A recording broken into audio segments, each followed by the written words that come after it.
कितनी भी बड़ी खानका का कितना भी बड़ा पीर हो, वो पीर उस वक्त तक पीर रखेगा जब तक मदीने वाले की बात करेगा। बेशक सुभान अल्लाह।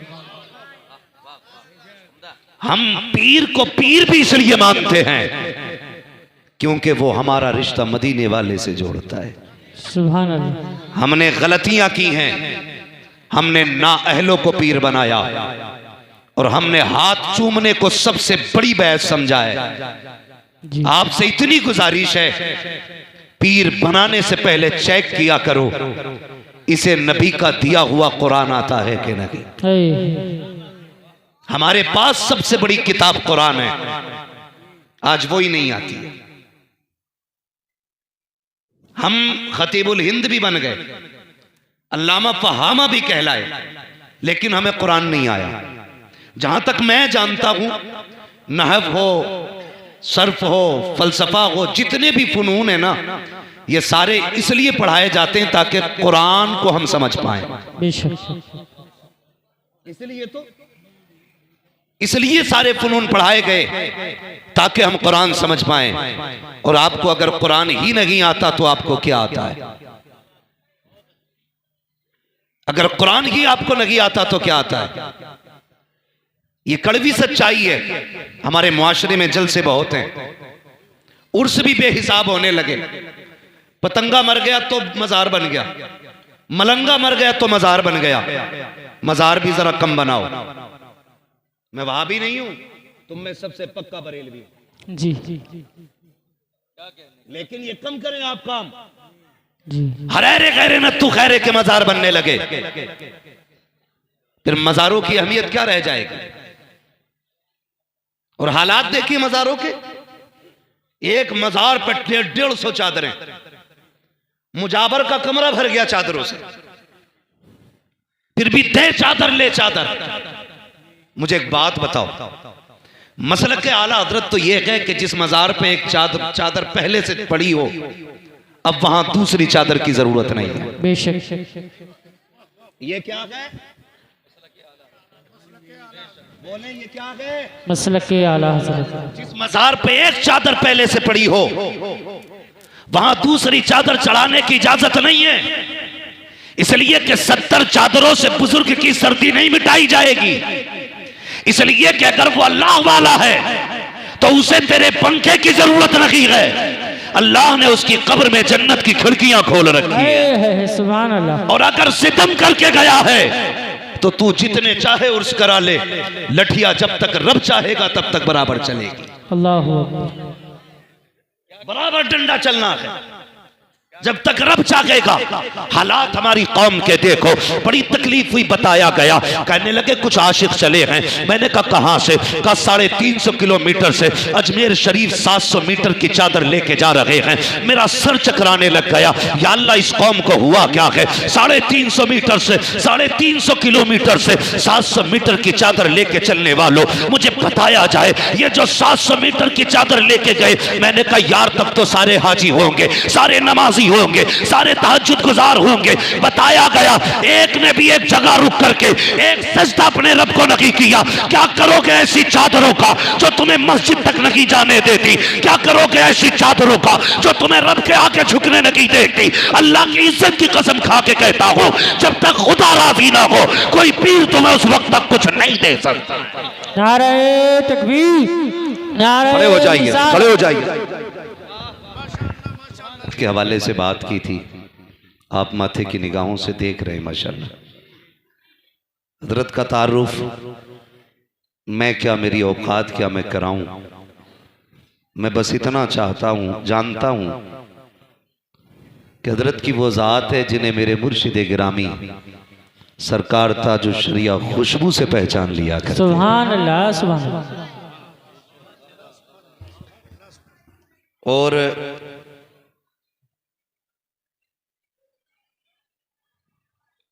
यकीनन ये तो मैं अपने मुर्शिद गिरामी का एहसान मानता हूं कि उन्होंने पर्दा फरमाने से पहले एक पर्दा उठाया और फिर एक पर्दा डाल लिया। उन्होंने कहा था अख्तरे कादरी खुल्द में चल दिया, खुल्द वाहे हर एक कादरी के लिए। सुभान अल्लाह। मगर एक पर्दा उठा के गए, वो कहने लगे मैं आप लोगों को उवैस मियाँ के हवाले करता हूँ। जानते हो ये कुतुब की बोली है। सुभान अल्लाह। जो नहीं माने वो अब उसकी मर्जी है, लेकिन खुदा की कसम जो बरेली शरीफ में आज आराम कर रहा है, जिसे दुनिया ताजुश शरिया कहती है, वो अपने वक्त के कुतुब हैं। सुभान अल्लाह। और उन्होंने फरमाया था मैं आपको उवैस मियाँ के हवाले कर रहा हूँ। यही वजह है मेरे मुर्शिद बैत का नाम ताजुश शरिया है, सुभान अल्लाह। मेरे मुर्शिद खिलाफत का नाम सरकार उवैस मुस्तफ़ा। मैं ये बात बड़ी बेबाकी के साथ कह देता हूं कि आज भी अगर खानकाही निजाम कहीं नजर आता है तो बिलग्राम शरीफ में नजर आया करता है। सुभान अल्लाह। बिलग्राम शरीफ में आज भी खानकाही निजाम नजर आया करता है। ये वो जमीन है जहां तबीयतें भी सवारी जाती हैं और आदतें भी सवारी जाती हैं। सुभान अल्लाह। सुभान अल्लाह। सरकार तशरीफ लाए, हजरत अल्लामा मौलाना कारी असनाद साहब क़िबला और इनके जुमला रुफ़क़ा की मेहनतें रही। सरकार अलील हैं ये हम जानते हैं अच्छी तरह, मगर सरकार फिर भी इस बीमारी के बावजूद तशरीफ़ लाए। यकीनन ये सुग़रवी सादात का करम है कि उन्होंने अपने शहजादे को हमारे बीच भेजा है, हमारे बीच भेजा है। अल्लाह ताला हजरत को उम्र खिज़्र अता फरमाए। मैं बात अर्ज कर रहा था, इजाज़त हो तो बात बढ़ा लो, चलें आगे। ज़रा कह दें या रसूल अल्लाह, या रसूल अल्लाह। ज़ोर से कह दें या रसूल अल्लाह, या रसूल अल्लाह। तो हालात ऐसे हमारे, एक मज़ार पे 70 चादर, सारा जोर मेलों पे लग गया, पूरी ताकत हमारी कौम की उर्सों पे लग गई। उर्स बुरी चीज नहीं है, उर्स अच्छी चीज है, लेकिन उर्स के तरीके पे होनी चाहिए, उर्स के तरीके पे होनी चाहिए। जिसे देखो चादर लिए जा रहा है, नंबर नहीं लग रहे, चादर इतनी ऊंची हो गई कि हाथ नहीं जा रहे। मुझे एक बात बताइए, हम ये चादर ये सोच के डाल रहे हैं ना मजार वाला राजी हो। चादर पेश करने वालों, कभी अपने मुआशरे में निगाह डाला करो। कोई तो ऐसी बेटी होगी जिसके सर पे दुपट्टे पे पैबंद लगा होगा, जी। कोई तो ऐसी बेवा होगी कि जिसके सर पे शोहर के इंतकाल के बाद आज तक चादर मैसर नहीं हुई होगी। कोई तो ऐसा घर होगा जिसने माओ ने बच्चों के सामने पैबंद लगे कपड़े पहन रखे होंगे। मैं इनकार नहीं करता खर्च करने से, लेकिन इतनी सी मेरी आपसे गुजारिश है, चलो कभी बारिश देवा की बारगाह में, कभी माँ महमद रजा की चौखट, कभी मारे शरीफ के सादात, कभी बिलग्राम शरीफ के सादात, जाओ सबके मजार पे, लेकिन चादर लेके नहीं, एक तमन्ना लेकर के जाओ, उनके मजार पे पहुंचो, किसी गरीब के लिए जोड़ा खरीदो, किसी बेवा के लिए दुपट्टा खरीदो, उनसे जाके कहो सरकार मैं आपके मजार पे चादर नहीं लाया, अलबत्ता गरीब का दुपट्टा लेकर के आया हूं, बेवा का लिबास लेकर के आया हूं, और हुजूर ये मेरी तरफ से नहीं बल्कि ये बेवा को आपकी तरफ से दिया जाएगा। खुदा की कसम अगर इस नजरिए से दोगे तो मजार वाला भी राजी हो जाएगा, मदीने वाला भी राजी। सुभान अल्लाह, सुभान अल्लाह, माशाअल्लाह, बहुत अच्छा पैगाम, माशाअल्लाह। हम इनकार नहीं करते, करो खर्चे, जी जी। लेकिन मुझे बताओ तो सही, जो कव्वालियां हो रही है, इधर नचनिया बैठा उधर भडनिया बैठा है, अल्लाह अल्लाह, और मुखिया के चंद बेटे खड़े होते हैं, बड़े बड़े बदमाशों की कुर्सियां आगे पड़ती हैं और गड्डियां बंडल में रखी होती है।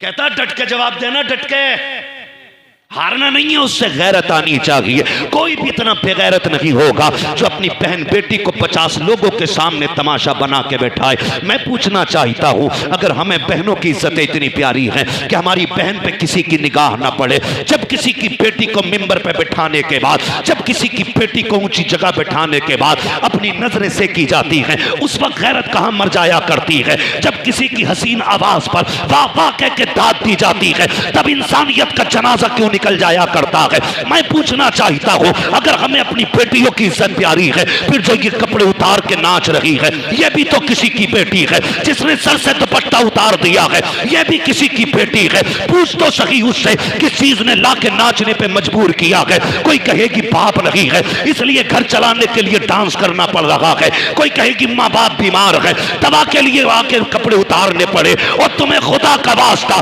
किसी के कपड़े उतार के पैसे ना दो, बल्कि चादर उड़ा के पैसे दे दो। अगर चादर ढक के पैसे दोगे, खुदा की कसम मरने की देर है, मदीने वाला रहमत की चादर लेके तुम्हारी कब्र में आ जाए। सुभान अल्लाह माशाअल्लाह, बहुत अच्छा। अल्लाहू अकबर या रसूल अल्लाह। ओ भाई, अगली बात कर लूं बुरा ना लगे तो।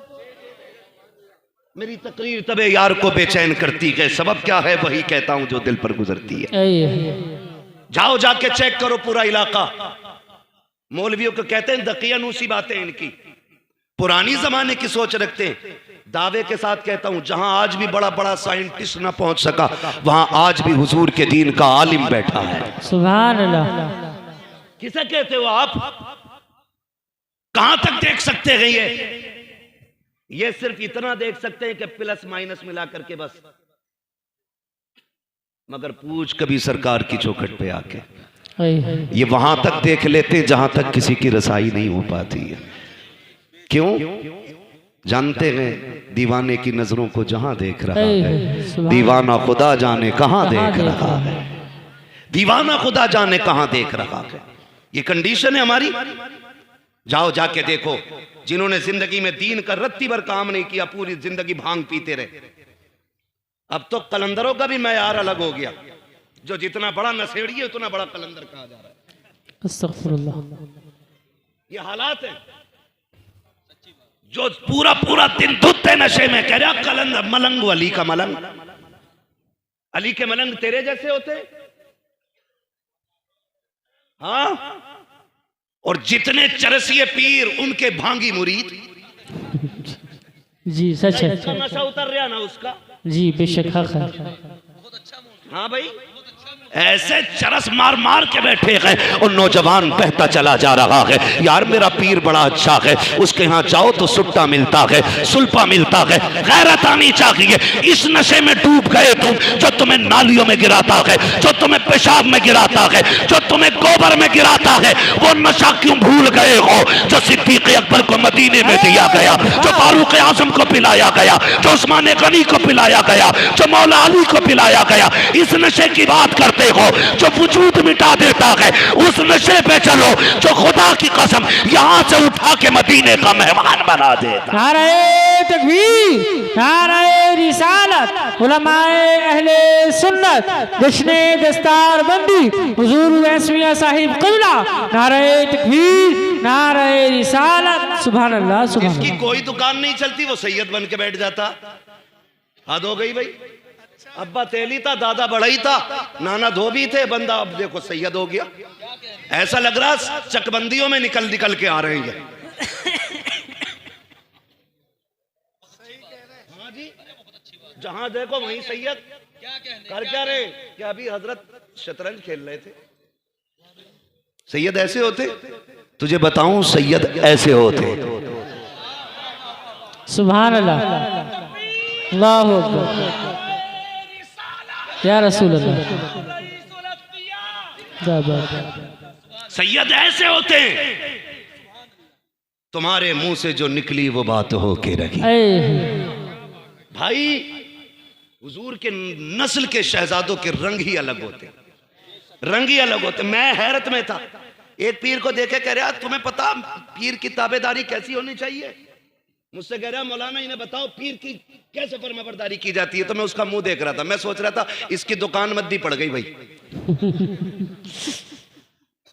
सब जोर लगाए पड़े कि हमें माना जाए। मैं सरकार की बारगाह में हाजिर था जलसे में, गालिबन परसों की बात है।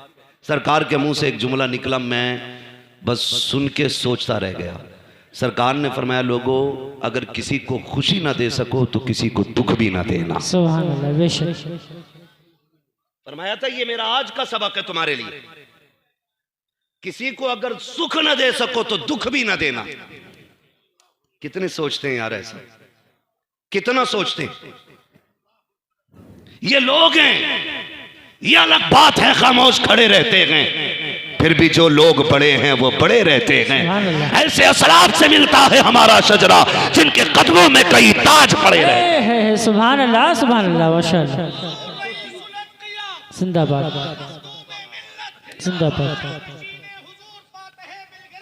जिंदाबाद।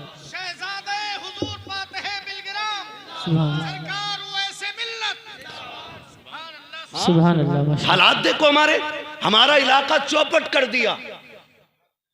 सैयद बन के आके बैठ जाते हैं, ऊपर से बस एक ही लड़ाई चलती है, फिर राफजियत खारजियत, राफजियत खारजियत, कोई काम ही नहीं, धंधा ही नहीं है। याद रखो, ये बिलग्राम शरीफ का पैगाम और जमहूर उलमाए अहले सुन्नत का मौक़िफ़, अफजलुल बशर बादल अंबिया बित्तक़ीक़ अमीरुल मोमिनीन अबी बकर ने से। सुभान अल्लाह, सुभान अल्लाह। अब इसके बाद हम किसी की नहीं सुनेंगे, किसी की नहीं। तो उनके बारे में भौंकता है, अपना नसब साबित करके दिखा, अपने बारे में साबित करके दिखा। और बिलग्राम शरीफ, खुदा की कसम, वो जमीन है जहां के सज्जादगान कि सज्जादगी का मैयार करामत नहीं है। इनके बारगाह में करामत तो छोटी सी चीज है, बेशक। असल है इस्तिकामत। सुभान अल्लाह। अपने बुजुर्गों के तरीके पर कायम रहना, बेशक, ये सबसे बड़ी बात होती है। और इनके बुजुर्गों का तरीका ये है, आता के फकीरों पे इन्हें प्यार कुछ ऐसा, खुद भीख दे और खुद कहे मंगते का भला हो। अरे मंगता तो है मंगता, कोई शागों में दिखा दो जिसको मेरे सरकार से टुकड़ा ना मिला हो। अल्लाह अकबर। इनके घर की शान ये है, जो आता जाता है झोली भर के जाता। सुभान अल्लाह, सुभान अल्लाह, माशाअल्लाह, बहुत खूब, अल्लाह या रसूल अल्लाह। मैं खड़ा हुआ बिलग्राम शरीफ मजार शरीफ के सामने, मैं कोई यहाँ पे इफरात तफरीज से काम नहीं ले रहा हूं, जाके देख ले, जाके देख लो कितना कीमती पत्थर लगा के वहां के मजार में।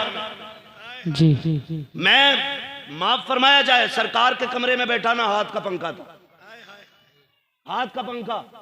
और ताकत कितनी है, खुदा की कसम, अगर ये कह दें कि मुझे सोने की ईंटों पे चल के जाना है, ऐसे ऐसे दीवाने पड़े कि सोने की ईंटें लगा देंगे। सुभान अल्लाह, सुभान अल्लाह। और मुझे याद आ रहा है, सरकार ने मेरा मुंह देख के मुस्कुरा के कहा था, मौलाना गर्मी लग रही है। तो मैंने छत के पंखे को देखा, फिर हाथ के पंखे को देखा, कहने लगे फकीरों के यहाँ तो बस यही उसूल रहते हैं। वाह, 4 दिन हफ्ता हफ्ता, जुम्मा जुम्मा, 8 दिन पीर बना हुआ है, उतर थोड़ी रहा बालों से नीचे। जी, रेशम पे पैर रख रहा, रेशम पे, तवे पे खड़ा हो जाएगा। हिसाब देना मुश्किल है। किसी ने मौलाए कायनात मौला अली से कहा था, आप इतनी कनात से काम करते हैं, अपने लिए नहीं बच्चों के लिए कमा के रख लिया करो। तो बड़ी प्यारी बात कही थी, फरमाने लगे अगर दौलत हलाल की होगी तो हिसाब देना पड़ेगा, और दौलत हराम की होगी तो अजाब में मुब्तला होना पड़ेगा। अल्लाह। अली ऐसा काम ही नहीं पड़ता कि हिसाब और अजाब के चक्कर में पड़े। वाह, क्या बात है। समझ गए ना मेरी बात? जी। तो हालात ये हैं, ये मामलात बिगड़ते जा रहे। बहुत कड़वी बात कह रहा हूं, बर्दाश्त कर लेना अगर कर सको तो। अब तो पीरों की खिदमतें भी औरतें कर रही हैं, और कह रहे हजूर यहीं रुकेंगे। वो हुजूर है ही नहीं, हजूर ही है भाई, हजूर यहीं रुकेंगे। अल्लाह। ये किसने बढ़ावा दिया? हमने। जब गुंडों और आवारों को पीर बनाओगे तो ना बाहर इज्जतें बचेंगी, ना घर में इज्जतें बचेंगी। अल्लाह।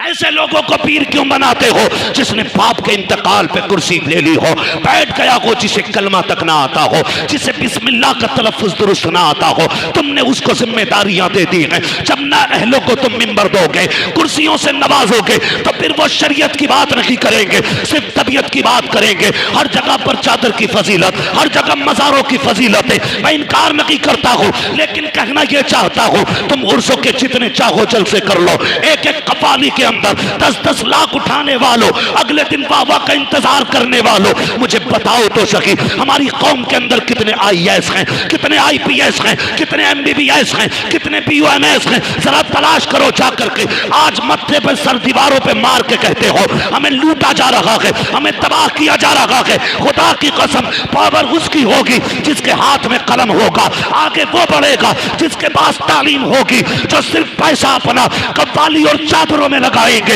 वो कभी आगे नहीं बढ़ेंगे। अगर तुम्हें शौक है पैसा लुटाने का, अगर रब ने दौलत वाला बनाया है, तो बंद करो ज्यादा चादरें चढ़ाना, इसी पैसे को उठाओ, पूरी बस्ती में निगाह डालो, देखो कौन बच्चा ज़हीन है, कौन पढ़ना चाहता है लेकिन गुर्बत की वजह से आगे नहीं बढ़ रहा है। वो पैसा उठा करके उस बच्चे की तालीम पे लगा दो। अगर वो IAS बन गया, IPS बन गया, जिस कुर्सी पे बैठेगा होगा हिंदुस्तानी निजाम मदीने वाला नजर आने लग जाए। सुभान अल्लाह, सुभान अल्लाह।